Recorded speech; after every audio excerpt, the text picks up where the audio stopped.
Hey, hello guys. Today I'm going to show you how you can actually use your mobile device, your camera on your mobile, to search for items on TEMU. Now let's say you found an item somewhere and you want to know if it's available on TEMU. It's very easy.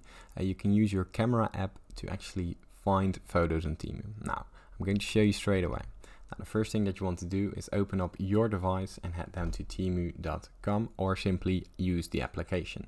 Now, once you go to the search bar, as you can see right here, you can go to the top right corner, right beside the search icon. There's a little camera.